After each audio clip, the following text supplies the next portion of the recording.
Hi guys, and welcome to the channel. In today's episode we're going to be on the 110 doing a whole host of jobs, so make sure you check out the chapters below and pick out what you want to watch.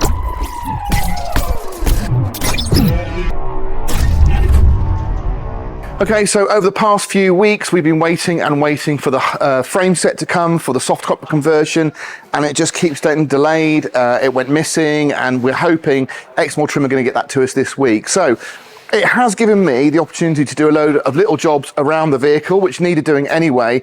So I've done a little compilation. Now, I can't really say there's any one particular job in this episode, but quickly, just going to run over it.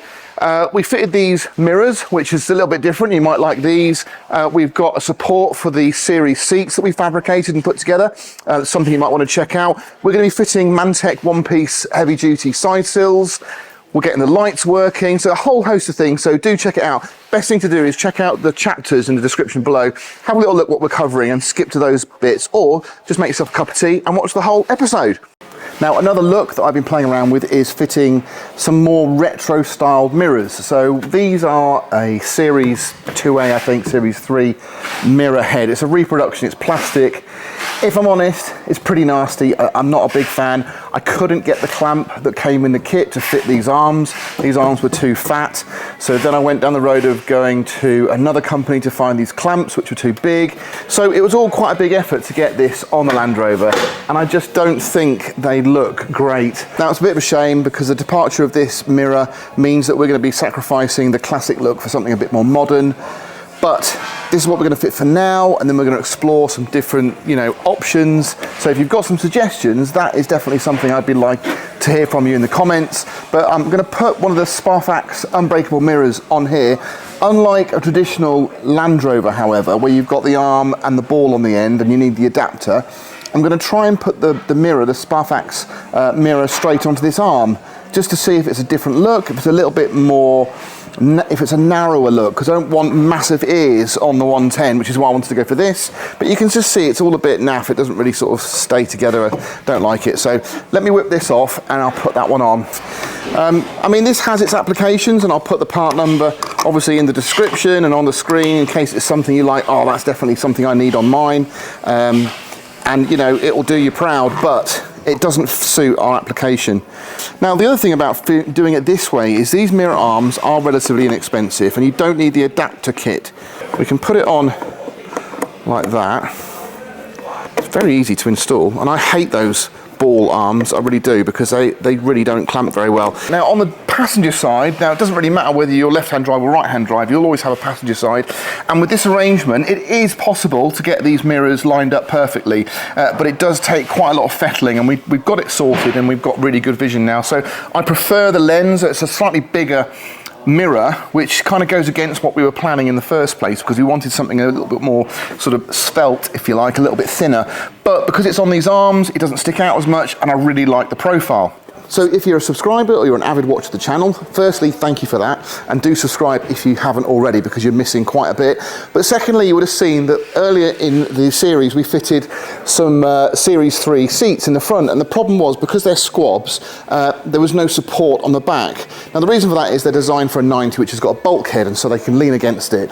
And I really like those seats, but I wanted to apply them to a station wagon, a 110 station wagon. Now, the only reference we had was a 109, and those 109s, as I showed before, have got a bar that sits behind those seat backs to give them support, but also act as like a handrail for the second row seats. And now, initially, I only did this because I wanted to fabricate something that I could then take somewhere and say, right, this is what I want, make this pretty with all the handles. But I'm actually quite liking it in the vehicle. So I've gone for galvanized, so it matches everything else. It's a really strong bar, and I've just basically bought off-the-shelf fixings. So this is like from a handrail company that do these fixings. So I've got two 90-degree lugs here, and I've got a wall mount fixing at the front that goes onto the A pillar, or the B pillar, sorry.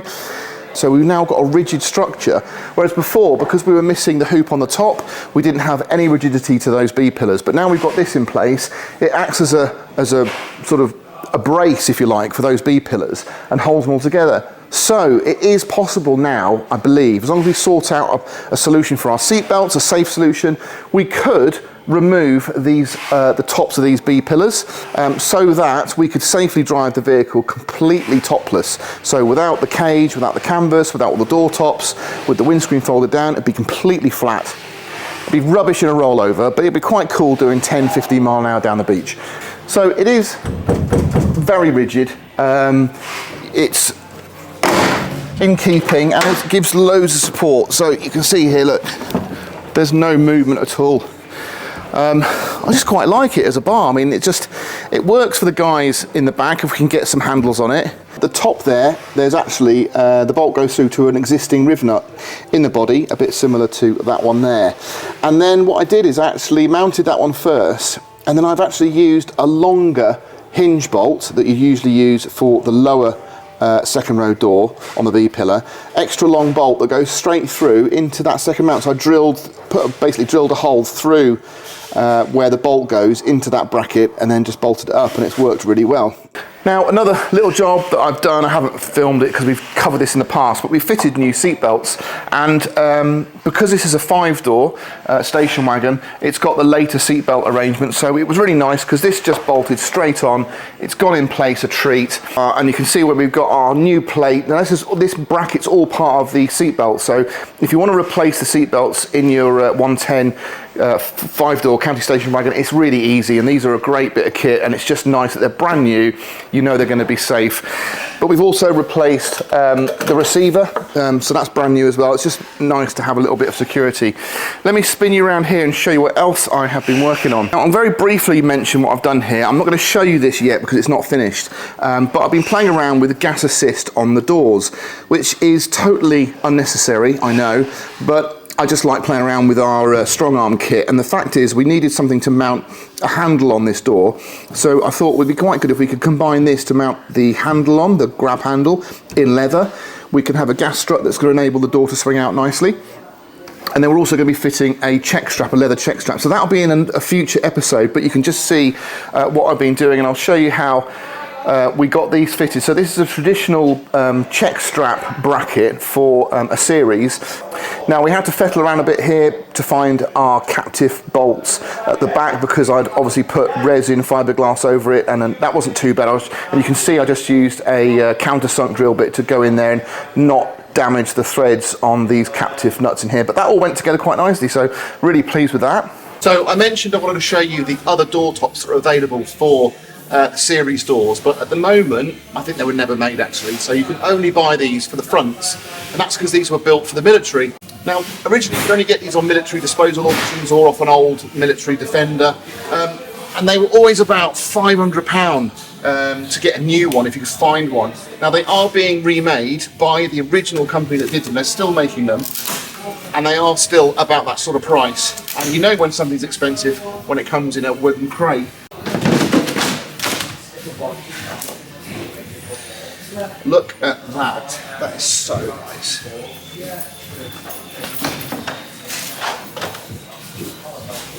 Yeah. Now, don't get me wrong, these are good, and the fact they're galvanised and aluminium, that's great, but these are full aluminium frame. They're just such a nice bit of kit. Now, the really important thing about this is you've got a lock just here, and once you've got that undone, you've got sliders on the front and the rear. Just makes it such a much more usable window. Now if you're doing a 90 or a hardtop 110, you know, just a 2-door Land Rover, and you're doing the split door conversion, just dip your hand in your pocket a little bit more and get one of these military door tops. I'll put the link on the screen and in the description, you can see just how much they are. But yeah, a lovely thing. So the last job in this episode is going to be fitting these Mantec heavy-duty side sills. Now these are not for off-road like rock sliders or anything like that. They're just a one-piece replacement for your existing sills that do honestly get bent really badly. A lot of them are full of filler, but these are about 3 mil thick as opposed to 1.4, I think the standard ones are. They're super easy to fit. They come in a raw aluminium finish.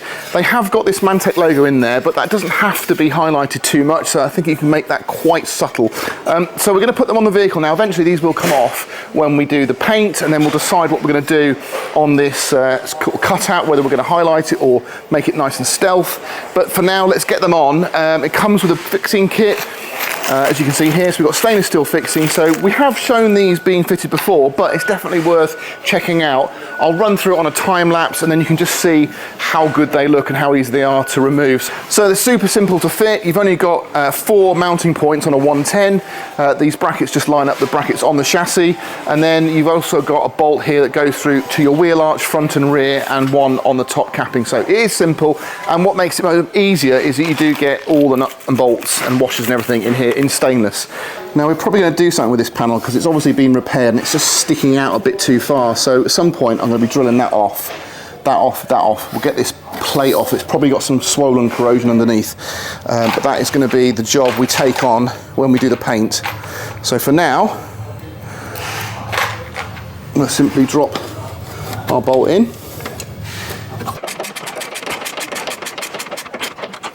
That's how it's done. So now we'll just whip over and do the other side. So in the kits you do get these plates, and these are an infill plate that you'd mount to the back of this. So you can just see here, if we went just for silver on silver, you know, everything's pretty subtle.